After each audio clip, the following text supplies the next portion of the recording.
Itu. Penerbangannya seperti apa Pak? Apakah diberikan kuasa hukum dari negara? Pasti, kami ketika itu menjadi kebutuhan pekerja, Mas Hebi, kita akan menyiapkan lawyer ya, pendamping hukum. Itu udah pasti, nggak mungkin tidak, dan itu gratis sifatnya. Agar siapapun pekerja atau buruh tetap berani melakukan speak up, jangan takut. Ini bentuk nyata hadir negara. Jadi negara benar-benar tidak pernah membiarkan para pelaku usaha melakukan kriminalisasi terhadap buruhnya karena melaporkan kebijakan-kebijakan perusahaan yang menyimpang. Kayak gitu kira-kira. Pak, kalau pihak Duta Palmanya itu akan dipanggil juga oleh Kemenaker atau Ya enggak? pasti, kita akan panggil Duta Palma. Kita akan panggil Duta Palma, kita coba minta klarifikasi apa maunya.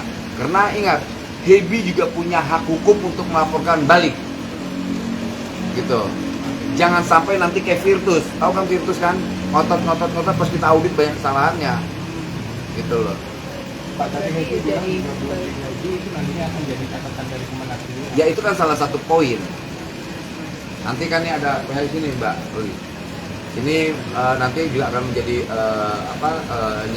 kajian tersendiri terhadap misalnya temuan-temuan tadi dan pengakuan-pengakuan Mas Wibi tadi, dia tidak digaji. Ada yang lain unsur-unsur norma kerjaan yang lain dilanggar. Itu akan menjadi pertimbangan kita untuk memberi sebuah sanksi. Entah itu apalah, tapi yang jelas harus dipahamin bahwa di kepolisian itu ada yang namanya Des Ketenagakerjaan. Gitu. Kita hari ini lagi coba memerangi yang namanya angka pengangguran. Kalau seandainya semua pelaku usaha begini, kan repot juga. Kita kan sudah berbuat baik ya terhadap para pelaku usaha.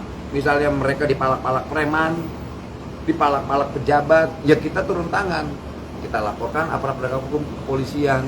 Apalagi kita lihat kepolisian hari ini semangat luar biasanya membentuk Des Tenaga Kerja. Kemudian kita lihat buruh di zolimin ini kita diam tutup mata, itu nggak mungkin lah. Gitu. Ancaman Gitu. sanksinya bisa berupa apa aja sih Pak? Nanti kita lihat ukuran beratnya seperti apa ya. Gitu. Maksudnya Pak, ijazahnya itu udah dikembalikan apa belum? Sudah, ijazah sudah, kan laporannya ITE. Pengakuan ya benar atau tidak, tapi hasil laporannya katanya ada penyebaran hoax atau perbuatan tidak menyenangkan. Karena pengakuan Duta Palma katanya kami tidak menahan ijazah loh, ada bukti-buktinya, itu video-video ya kan, bahwa ijazah kami sudah dipulangkan dan sebagainya, ada tuh bukti-buktinya. Jadi mereka nggak punya alasan lagi untuk menyangkal ada praktek kejahatan itu. Gitu. Kalau mau mereka tuntut buruhnya, ya mereka juga tuntut wamennya. Karena yang membuka aplikasi laporan buruh tanya wamen ya saya. Dari Duta Palma harus melaporkan saya sebagai negara. Itu lebih fair dibanding laporin orang susah. Jangan rakyat susah yang dilaporin. Kalau mau mereka lapor, ya kita negara. Gitu.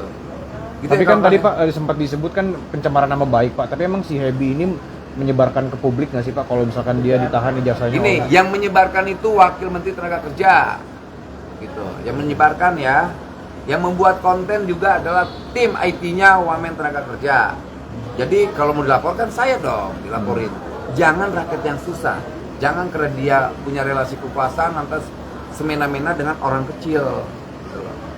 Gitu. Jadi saya ini hanya melaporkan ke Bapak aja ya? Dia laporan ke saya. Kan memang saya buka aplikasi Buruh Tanya Wamen. BTW. Gitu. Ada BTW itu, Buruh Tanya Wamen, dia laporin ke kita. Dan kita sih